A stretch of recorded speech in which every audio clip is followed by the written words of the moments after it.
All right, so just to ensure that I'm being sensitive to everybody's time, let's go ahead and get started here today. So we're going to go ahead and get started. I am going to go ahead and keep an eye on two things. One is the attendee list as more and more people are joining, and also the built-in chat. So been doing these webinars for a long time now. I feel like most of us have used Zoom and many different functions over the last probably what, 4 years. So there is a built-in chat function. If anybody has any questions or comments, or if you want to add anything to this conversation, please do toss them in there at any time. I like to try to address questions and incorporate them into these presentations as we go, opposed to waiting till the end. With that said, if there are questions you want to save for the end, we'll go ahead and save some time. So I'm going to do a couple things. So one of which is I'm going to give a really quick introduction of who I am and what we do here at Reviewer. And I'm going to kind of come back to today's agenda because I do feel like kind of the introduction and kind of how we got to this point does help set the stage for today's topic. So ultimately, my name is Kyle. I'm the CEO here at Reviewer.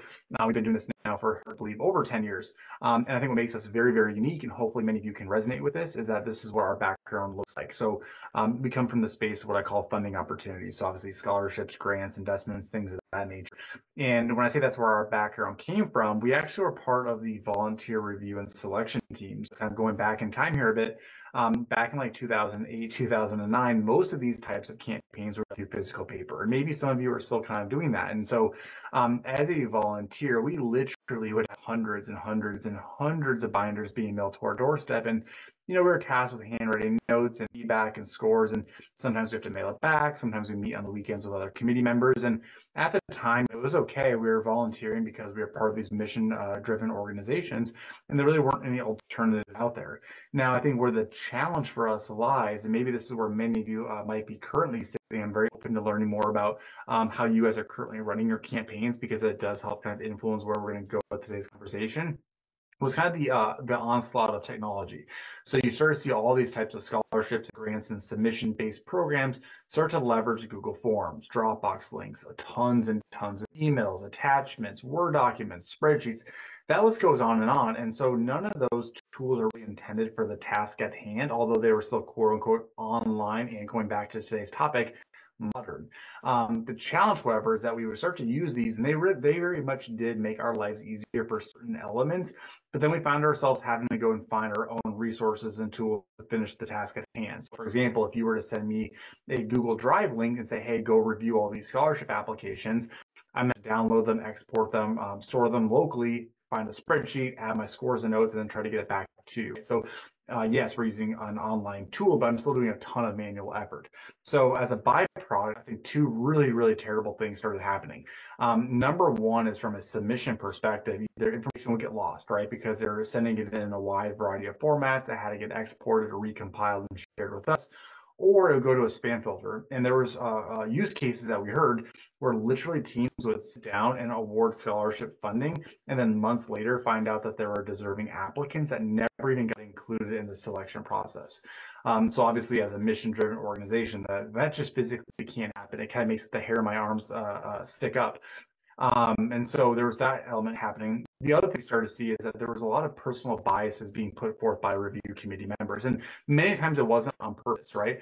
Being that it was very hard to redact PII or any sensitive information, you had review committee members who sat down, they either knew who the candidates were, or they were seeing, potentially data like their ethnicity and their backgrounds, and that in some way, shape, or form led them to review people in a certain manner. So we had hearing these stories over and over. That's what led us to build Reviewer as an online platform to run these campaigns, the entire life cycle from literally start to finish. So that really does bring us full circle to what I want to talk through today. Now, I'm going to bounce around here a little bit. I like to make these conversations as engaging as possible. So we will look at Reviewer or elements of it. The goal here is not to kind of walk you through all the ins and outs of the software, although if you want to have those conversations, please do let me know. The goal is to try to visualize like what does a really well-structured modern scholarship process look like, and obviously being that it's powered by Reviewer, that helps us kind of visualize it, right? But we have hearing these conversations over and over and over again of, hey, we run the scholarship or we want a grant, and we're looking to modernize it. We want to make it more modern. We want to make it more modern. And so we kept asking, like, what does that really mean? And it turned out that it was a wide variety of things, right? It was the modern consumer or the modern applicant has kind of this desired experience that they want to have. They want to be online. They want to engage with these systems. Internally, we want to make it more efficient and more operational focused. Other people talked about how we want to have kind of this program that we're very, very proud of. That way, when we go to do a results and selection process, we can confidently say that we ran the most fair, compliant, non-biased process as possible, right? So those are three totally different answers. And for me, I think modern typically is a combination of all of them, right? It's basically how do you run the most kind of well-structured scholarship campaign?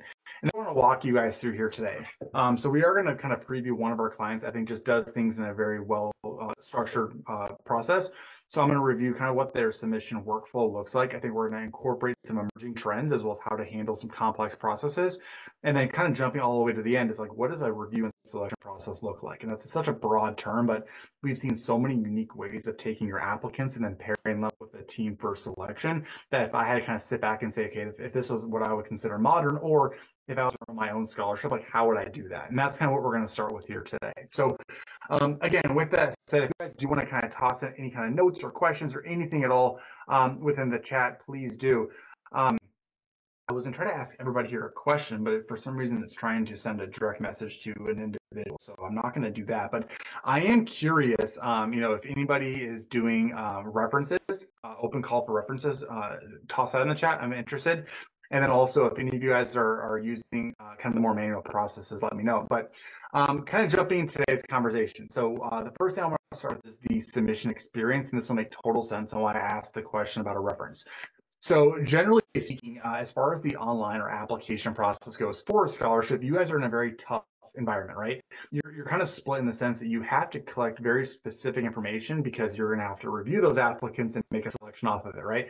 So inherently, you have to collect obviously data, but at the same time, the goal here has to be to lower the barrier for the applicants. And I don't know the type of scholarships that you're running, right, or who's on the call today, but these are going to be life-changing opportunities. These are people who are sitting down and they're applying for funds to change their future lives, and we have to think about them as such. And so in order to do so, we have to kind of equip them for success where they're very focused on creating the best version of themselves and creating their content and submitting it, and less so getting bogged down around how do I convert this PDF into a fillable Adobe form? How do I send it back as an attachment? Are they going to get it or not, right?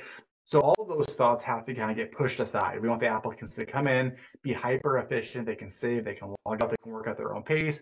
They're going to be able to confidently submit their information in a way that they're confident that it's not going to be put in the wrong hands of people. It's safe, it's secure, it's compliant, especially if we're going to get into things like tax documentation or FAFSA, right?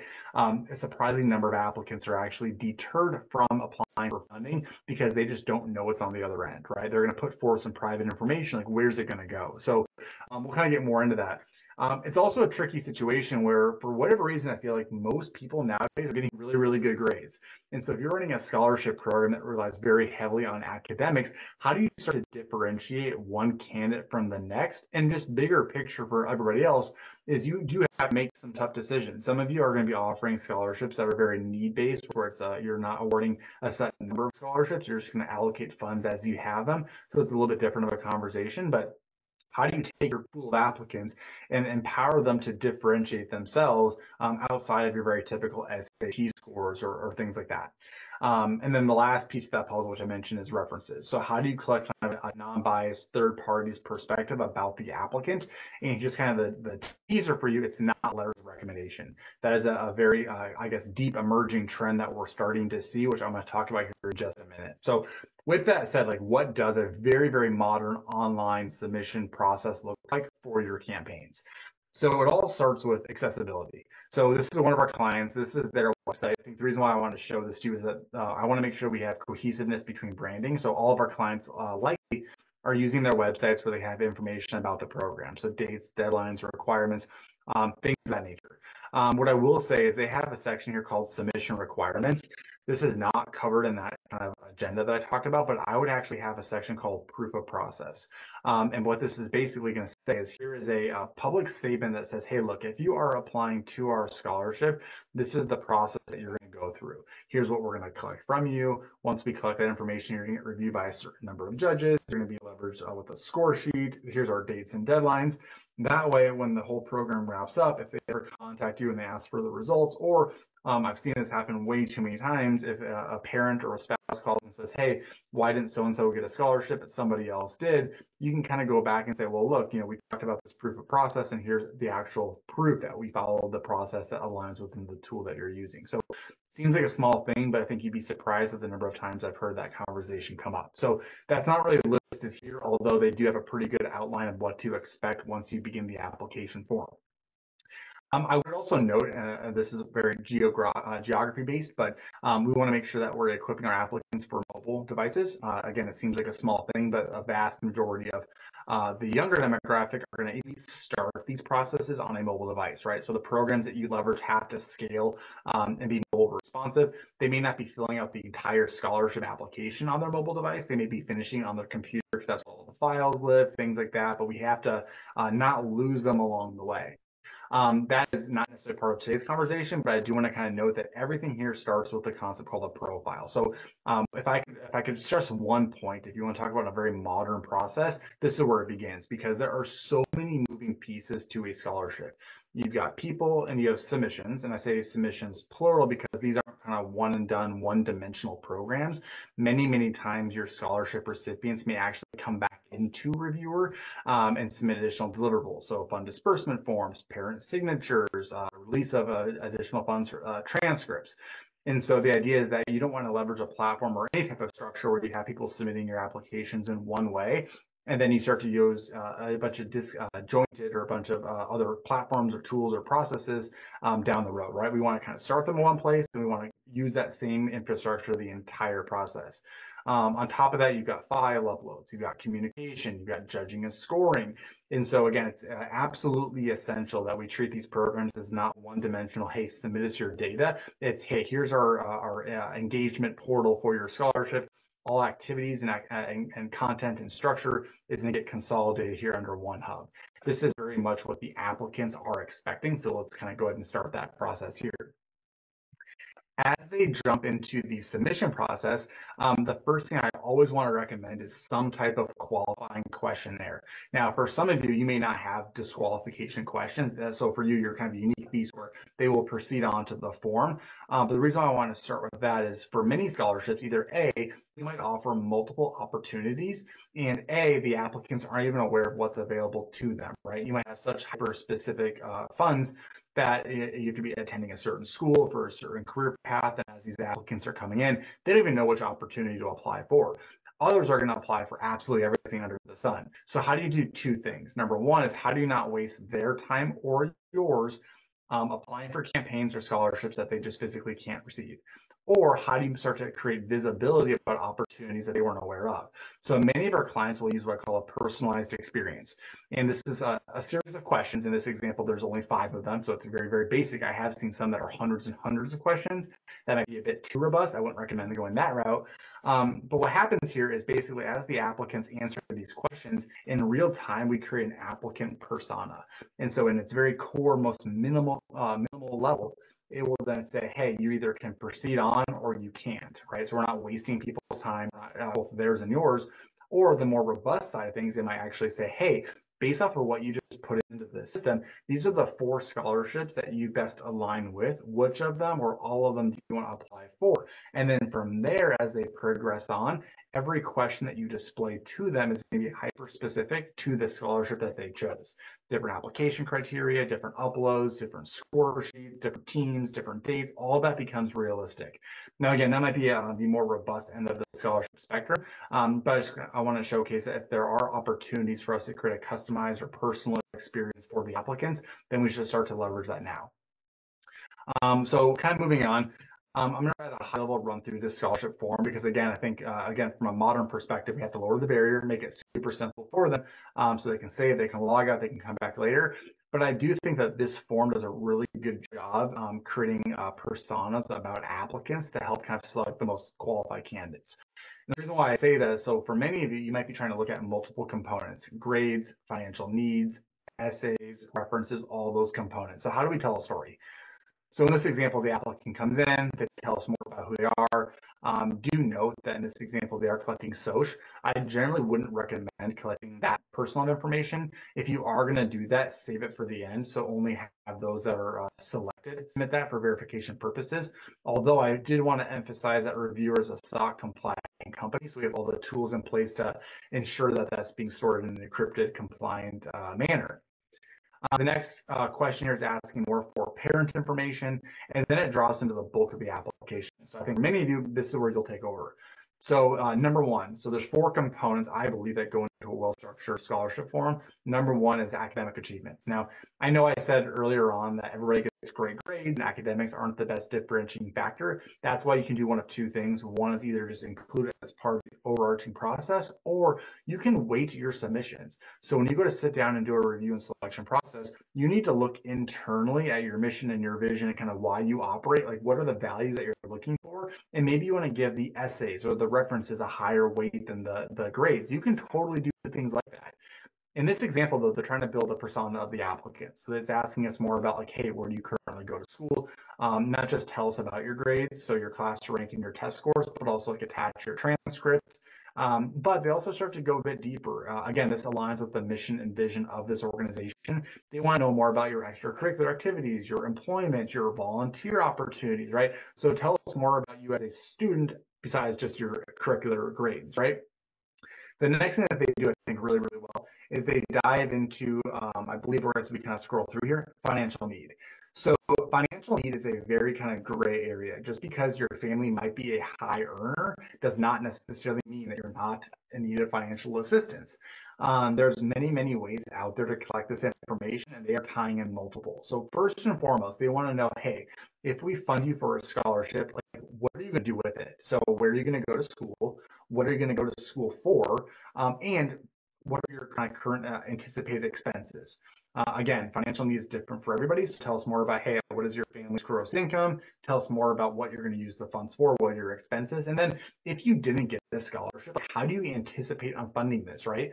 So if you have a person that comes in here who has low expenses, high family income, and they're going to pay through it from either parental assistance or savings, okay, maybe we want to weight them separately versus the person that comes in that has, maybe high expenses and or low family income, and they're going to 100% self-fund this through student loans, right? That might be something that we want to spend a bit more time looking into. So again, we're trying to build this persona about the applicants.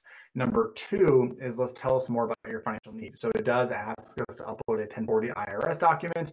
And then FAFSA, as we all know, regardless of the fiasco that's kind of gone on this last year and a half or whatever it has been, does have a really nice student aid index calculation. So for many of these applicants, they're already going through FAFSA, so they export out the calculation results and they upload it into Reviewer. So I'll kind of just pause there. And the last kind of component to talk about here is, from a modern perspective, is file uploads. So again, these submission processes aren't just text, right? Like, you're not just going to submit essays or information about themselves. There might be video essays, which we'll kind of get into. There might be resumes. Obviously, we're looking at very private information like FAFSA documents. So not only do we have to make sure that we can collect it, we don't want applicants falling off, make it easy for them to upload it. But then from your team's perspective and from your review committee's perspective, we want to make sure there's accessibility. We physically cannot have your review committee members printing and downloading and exporting things like FAFSA docs or 1040 tax documents, right? I'm a Mac user, so if you send me a spreadsheet, I'm just going to struggle. That's just the way it is, especially if I'm on my iPad. So we'll kind of get more into how we address that at Reviewer, but we want to create accessibility. Okay, great. So we talked about financial need. The next piece to this puzzle is, how do we start to differentiate this character of one applicant from another? So again, this is where you can start to consider things like video essays. I'm a huge personal fan of them. I think they're not just modern, but also super, super engaging. At some point in time, if you guys want to do a marketing release about your recipients, this is really nice marketing collateral to have. Just keep in mind that anytime you start to ask for those video uploads, there is going to be an inherent drop-off or attrition of people who apply. So again, just kind of keep that in mind. Most people will offer a text-based essay, and then on top of that, they will offer an optional video essay as well. I'm not going to show this here today. This is for a separate conversation that we're going to be hosting, but this is also where we just have to kind of talk about the elephant in the room, which is going to be AI. So it's pretty simple to use. You're going to find many applicants who take this essay prompt and they copy and paste that into Chat GPT. They then feed it some high level information about themselves, and then they're going to say, hey, in 140 characters or whatever it is, write an essay. And then many of them are going to just copy and paste that right into the system. That's happening. It's only going to happen more. Is that a problem? Yes. With that said, is it a problem to ask to help build a framework of how to write the essay, and then that person spends 4 hours manually writing their own essay that's very, very personal and custom? Is that a problem? Absolutely not. Will they still be using Chat GPT and AI? 100%.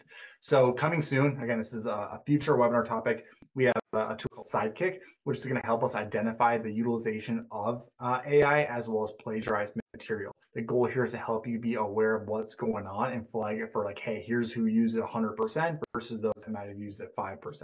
So I'll kind of leave it there, but that is a separate conversation. I don't think I can have a webinar called a modern scholarship without talking about that, right? That is the most kind of modern cutting edge stuff there is. Okay, so then the last thing I want to talk about here is references. So when it comes to write a reference, many organizations have applicants reach out to the reference directly and they get a letter. And either A, they send in that letter manually, or they just give it to the applicant and they upload it. The problem now is that A, the applicant saw the content of it, or B, if it came in as a letter format, you got to figure out who it belongs to and attach it. The other problem that we don't really talk about too often is kind of how outdated and old school letters of references are. So many times a letter of reference is a better reflection of the writing capability of the letter and less so about the quality of the candidate themselves. Many times too, if you've been asked to write multiple letters, you're just going to regurgitate or repurpose a prior letter that you wrote. So how do we get around that? So in Reviewer, sorry, one last piece of that, it also creates a huge operational challenge for you because these might be requirements. And so how do you have visibility in like how many outstanding letters that have been requested and like where are they in the process? So in Reviewer, ideally what's going to happen is the applicants will put in who the letter of reference is or who's going to be submitting a reference. Now, keep in mind, this is also used for notifying people, having parents submit content, like there's other use cases. But an email gets triggered and it will say, hey, Stevie, you've been asked to write a reference on behalf of Kyle. Click here to do so. At this point in time, Stevie clicks on a link to upload it. Now, here's where things change. Yes, you absolutely can still have them upload a reference letter. There's no problem with that. With that said, here's kind of the emerging trend. It is a combination or one of the other of submitting a ranking tool. So sometimes they actually ask the reference to rate the candidate on their mission and vision that aligns with your organization, or they do like short answers. So like in 3 questions, like what do you want a reference to talk about? So again, talk about like creating a modern experience. It's more so than just creating it for the applicants. It's also all the other people involved in these programs that make them a great success.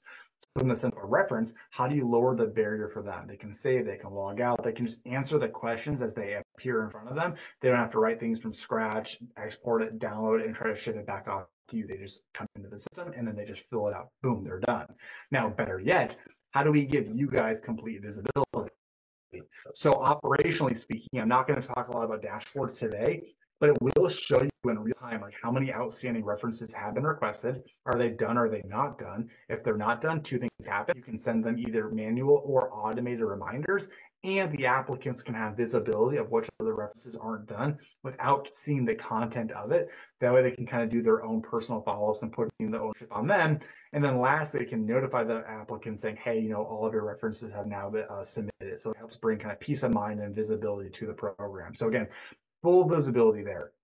You're probably wondering how do we access those references since it's coming in directly from them. Hang on to that. That's kind of where we're going next. So again, any questions or comments or thoughts that anybody has, please do toss that into the chat. As I kind of move on, so the next couple things I want to talk about are going to be operationally speaking, as well as how to do review and selections. So I'm going to kind of skip through a couple of these things here. Again, I want to be more visual today. I don't think you guys want to read a bunch of text on my screen. With that said, we will be following up with both the recording of this as well as kind of a more bite-sized blog format. That way, if you want to read a bunch more content, you totally can. I do want to talk a little bit about an operation perspective. This does talk about the SOC 2 Type 2 compliance. It's a super non-fun, sexy thing to talk about, but we do have to just reiterate that these are life-changing opportunities. They have to be treated as such. Everybody involved has to be aware of the kind of the data security and privacy conversation that's going on. For us, we got your back. We're staying ahead of the curve on kind of what those regulations look like. So as we kind of move on here, obviously you have to have a online portal to manage these campaigns. You can't run modern scholarship with paper, spreadsheets, email, and downloading documents. You also can't run a modern scholarship by trying to repurpose 9 different tools that aren't intended for the task at hand. So operationally, what does that look like? The next piece to this puzzle, though, is we have to figure out of your scholarship applicants, how on earth are we going to send them to a team for review and selection, right? It seems like a simple question, right? You have all these applicants, they got to get reviewed. How are you going to give it to them? The reason why I bring that up is from some of the data that we have, it's kind of a surprising number. This is very dependent upon the complexity of your application forms, the content you're collecting, and how you do reviews. But most volunteer specific evaluators cannot look at more than 15 to 20 scholarship applications. They think that they can, but after 20, their workload capacity and their energy levels drop off absolutely dramatically. So then we start to question, okay, if I was given 45 applications to review, can I confidently say I gave the same energy to number 1 and number 37? And the answer is probably no. So then we internally look at ourselves and say, okay, well, if that is the case and I physically can't recruit more people to do a review, how do I create a review structure that A, alleviates that workload capacity from your volunteers, and B, still ensures that the applicants are reviewed a fair number of times to get a kind of general consensus on the quality of their work. So for me, we can kind of look at a couple different ways of doing this. If you run multiple scholarships, I think the low-hanging opportunity here is to create committees, different committees per scholarship. If you have family-funded scholarships or donors, that's another great opportunity, right? Is to kind of create these donor buckets as well. Maybe you have different phases of review. So internally, a bunch of applications come in. Leveraging automation, ideally, it'll help you auto disqualify people. And then those that didn't get disqualified, then you kind of manually do a thumbs up, thumbs down, move them on to phase 2 with a completely separate team of judges, a different score sheet. And then from there, you advance into like an interview phase or final selection, right? So we're basically taking these buckets, as I like to call them, and filling them up with 2 things. One is applicants and then review committee members. But the goal here is to not overwhelm those committee members with too many applicants within the bucket. So there's kind of that fair line. The next piece of that puzzle that we're going to look at, and I am just going to talk about all this now, and I'm going to show this to you, is 2 things. One is the redaction of personal information. So if you are an organization that's running a scholarship through paper, my gut tells me that you're either not redacting PII or you're physically using whiteout. My heart goes out to you. That's very challenging. Even more challenging is that things are coming in through like Word documents or fillable PDFs. How do you start to redact that information? Are you having to make a copy, edit it, re-upload a new version of it? And now our hands are touching a lot of stuff that maybe they shouldn't be touching. So how do we talk through like what do we show our review committee members to ensure no personal biases are put forth? And then the last piece of the puzzle is how do you actually conduct a review? And again, I promise you, I'm going to show this to you. I hate being long-winded, but I want to get this out of the way now. And that comes down to score sheets. So many scholarships will have a committee and they will deliberate and they're going to talk about the recipients or the applicants and decide who they want to award. That's totally fine. We're not here to change processes. However, those discussions have to be data driven. So for me, I love to see score sheets that are utilized by the review team at every phase of review, and the raw metrics and the scores will help kind of build a leaderboard. And that leaderboard will then be used to power those deliberation meetings. That way there is some type of raw, tangible metric to kind of base our decisions off of. On top of that, and I'm going to show this to you, I don't love assigning point values. So a lot of scoring rubrics out there say, hey, on a scale from 1 to 20, rate this applicant's essay. In theory, it's fine, but the problem, especially on a 1 to 20 scale, is volunteers and judging committee members get really bogged down in the numbers. What's the difference between like a 14 and a 16 or a 16 and a 17? And it seems small, but it does move the needle quite a bit. It also creates a discrepancy between expectations amongst the judges or the committee members, right? We want them to stay hyper-focused and look at all the applications through the same lens. That way we have consistency in the results. So instead, how do you elicit an emotional response from your judges while still leveraging data, right? So how do you lower the barrier for them? Just emotionally tell us how you feel about it, and that converts that into a score sheet. So with all that said, let's jump back into Reviewer and look at a couple of quick things. So again, my goal here is not to demo or preview Reviewer, but we are going to kind of pass along here to show you some of those elements. So first and foremost is that all of our clients get these dashboards. I already kind of showed this to you, but the goal here is to give you complete visibility on what's going on, right? So how many submissions do you have? Are they done? Are they not done? Do you want to send them reminders? What are our dates and deadlines? Because everybody waits until the very last minute. They like to procrastinate. So how do you measure conversion rates, right? All those things we've got you covered with. The thing I want to look at next, though, is I've used the terminology profile quite a bit. This is critical because I want to show you A, how do you access documents, and B, how do you access those references or transcripts. So in Reviewer, you basically look at this menu, and that menu is a listing of all of your applicants. From here, you can sort, you can filter, you can kind of narrow it down, and you'll simply open up who you want to look at. So this is Michael. Michael is a scholarship applicant. And if we can kind of go back in time, I mentioned beforehand that our life started as a volunteer reviewing binders. I love binders. I just hate the physical nature of them. So the goal here is to try to virtualize and mimic a binder, but online. So we have Michael here. Here's all of his information. You can kind of see here's his personal information, parent information. There's some of those academic achievements I talked about. We're going to kind of keep going through here. Here's your financial need information. There's some file uploads, right? All the things that we already previewed. So right away, we've just created tremendous efficiency because all of this content is now in Reviewer in one centralized hub. Better yet, you can actually take action on it. So if you ever needed to, you could one-to-one communicate with your applicants. This might be one of those things where like 6 months from now, Michael was selected, and now you're going to ask Michael to come in and submit additional transcripts or a headshot or a fund disbursement form. Maybe you want to collaborate. So you and your internal team want to log notes about a candidate that stays private amongst yourselves. You can do that. Maybe you want to check out those file uploads. So again, in this example, I have a video, I have a resume, I've got very, very private, sensitive data, such as your FAFSA forms and your 1040s. So every deliverable shows up in this list. You can control who has access to it. You can make them password protected. And when you open it up, it will embed that deliverable right smack dab in front of me. So I don't care if you're using a PC, a Mac, a tablet, a whatever it might be. I don't care if you're on a mobile device. I don't care if this is a PDF, PowerPoint, spreadsheet, whatever it is. Everybody has access to the deliverable in Reviewer. So I can physically view the resume. I can watch a video. I can look at the headshots. I can look at the FAFSA summary. I can jump over to the 1040. I've got everything smack dab right in front of me. So again, centralizing the entire process. The last thing I want to look at is those references. So if you remember earlier on, when Michael was filling out his scholarship application, he noted that he wants Steve to submit a reference on his behalf. So Steve got an email and filled out that kind of ranking tool. So as soon as Steve submits it, it actually falls into this list. And you guys can simply click on the ID or the name, and it shows you exactly what was said about him. So again, just to reiterate here, we have Michael, the applicant, and within his profile, I have his submission form, any additional forms that were filled out, references, file uploads, communication, and the results, all within one click. So very, very powerful stuff here. So the next thing I want to look at as we kind of wrap things up is creating that ribbon selection process. So I mentioned earlier on that two things. One is I like to create these buckets of submissions and pair them up with my team. And number two is I try to avoid, to the best of my ability, I get it's not always possible, to give my review team more than, say, 20 submissions. So how do you do that?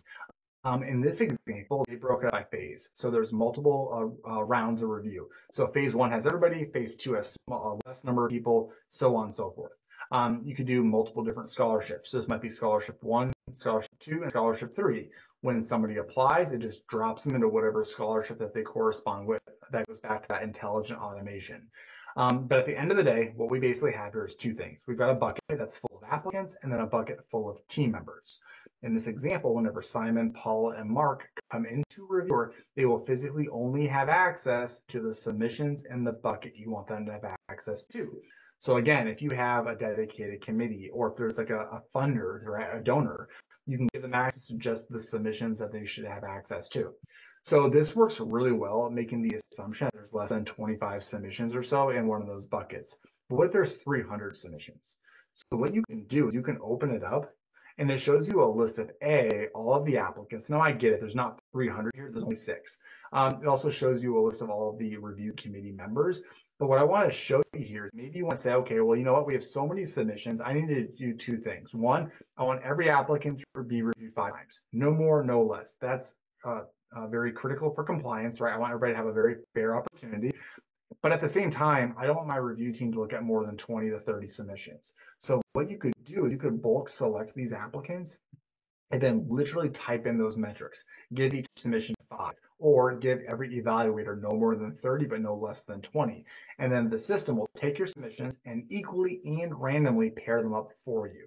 So when it's all said and done, you'll see, okay, here's my judges. Each one was given 3. However, Damon got 2, just because that's how the math added up. And it shows me exactly which scholarship applicants were assigned to each one of them. On top of that, if I ever wanted to have complete manual control, I could click on, say, for example, Mark's name, and it'll say, okay, well, right now Mark is in charge of reviewing Gabrielle, Leslie, Richard, and Sheldon. I can unselect somebody's name and then reassign it back out to somebody else. So at its core, what we just looked at is a really robust pairing system, which can be as simple as giving every applicant to everybody or one-to-one manipulation and control over it. So then the last piece of the puzzle that we're going to look at today is when Mark, the evaluator or the volunteer, comes in, what does he see? So again, 2 things. One is I want to make sure it's super simple for them. It's critical. And number 2 is that if possible, I want to redact any personal identifying information. So when your review teams come into a system like Reviewer, they see a menu of all of the applicants.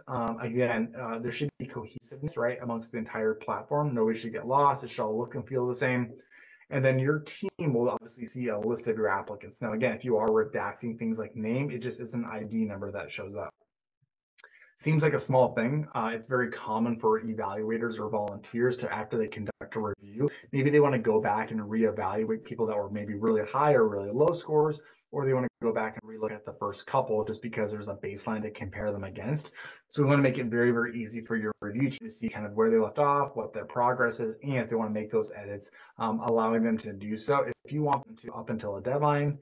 And then once the review team comes in, it doesn't get a more modern or more simple than this. They get a split screen. So the left-hand side of my page is going to be your applicant's profile. And again, you control what shows up here. So not only do I want to make sure that we're hiding things like name, which you can see here, but also if you're collecting a bunch of data for record keeping purposes that has no impact on the selection, let's just not show that to them either. So the idea is that your team can kind of side by side run through the scholarship application. On the right-hand side, fill out the score sheet. If you recall earlier on, I love to elicit an emotional response. In this example, they actually are assigning points, which again is totally fine. For me, however, you could say, okay, rank this person's financial need from in strong need, average need, or no need, right? And so the judges would just simply kind of come in, they'd answer a series of questions, and then behind the scenes, there are point values associated with it. But the idea is that it's independent, right? So your team can kind of side by side read through the application form. They can look at the file uploads. They can look at the documents. They can jump over to your references. They can look at what was said about them while still side by side leaving comments, leaving notes, and filling out their score sheet. Now, the last piece of the puzzle is I want nobody to do math. I don't want anybody to manipulate spreadsheets. I don't want you guys to have to tally results. So once this gets submitted, you in real time will actually get this leaderboard. And it shows you every single scholarship applicant. It shows you who reviewed them, how they individually scored, how they collectively scored, average scores. So really powerful stuff to either A, track progress in real time. You might want to send reminder messages to your team, but also it does show you the results. So for many of our clients, they will use this to power deliberations. They might say, okay, let's take the top 5 or top 50 and move them to round 2. You could bulk select people here and then advance them to round 2. Otherwise, you might say, okay, team, this is our results. Jordan's our highest rated applicant and Gilligan's our lowest rated applicants. Let's now talk about why we score people the way that we did, because even though the data says this, somebody might make a compelling case to change the results. Reviewer doesn't do this for you. We want to give you guys the data that you need to make informed decisions. The last thing I want to look at, though, is I've just been preaching about how I love using randomization, right? I love taking the system and auto-distributing submissions to my team in a way that's equal, random, and then that way we don't overwhelm people. With that said, it presented a huge challenge. That challenge is that not every applicant is now going to be reviewed by the same judges or the same volunteers. So what happens if you have a volunteer that comes in that's just overarching more critical than somebody else? And you can actually see that happening here. So I have Mark, who scored Sheldon a 12. So my first question is, okay, did Mark just score Sheldon low for a very specific reason that's valid? Or what if Mark has never given higher than like a 13 or a 14? So by Mark's personal standards, he just gave Sheldon his highest score. However, in comparison to Judge Judy, it's quite low. And because of that, it's actually preventing Sheldon from receiving a scholarship. I want to reemphasize that. we have a client of ours that I'm going to show you here that we redacted all of the data. And they asked the question, why is it every single year anybody that this particular volunteer reviews never gets selected? Well, that's because the data says that they're a bit more strict. So as I kind of look at this, you're going to be able to see a list of every single judge as well as who they reviewed on a per question basis. But what I want to show you is this green section, and this is individual judging tendencies. And it's going to show you right here that Judge Judy on average scores about a 24, but Tony over here on average scores about a 34. This is real data. So again, literally everybody that Judge Judy scores a full 10 points lower than Tony. That can't happen, right? Because any that Judge Judy is scoring never gets selected for funding. That's a huge problem. So because we know that, we can make decisions, right? We can deliberate, we can talk about things, or using this report, we actually will normalize it. So not to get too deep into the weeds, but we basically will say, okay, well, since we know that Judge Judy on average will round up scores a 24, if he gets scored a 24, then that's now a 100%. You were scored 100% average. If you were scoring higher than 24, you're going to be higher than 100%. If you got scored lower than 24, you're lower than 100%. So now what we can do is we can actually compare individual judges' averages to one another. So the end-all be-all results look kind of goofy, but they look like this. You have Bruce, who is our scholarship highest rated applicant, who on average scores 1.15 times higher than Elon's our lowest rated applicant. Elon scores almost 15, 17, 18% lower than average. And so again, it looks kind of goofy, but it's a really good way for you guys to normalize those results. Please do let me know. But again, I really appreciate everybody's time today, and I look forward to next month.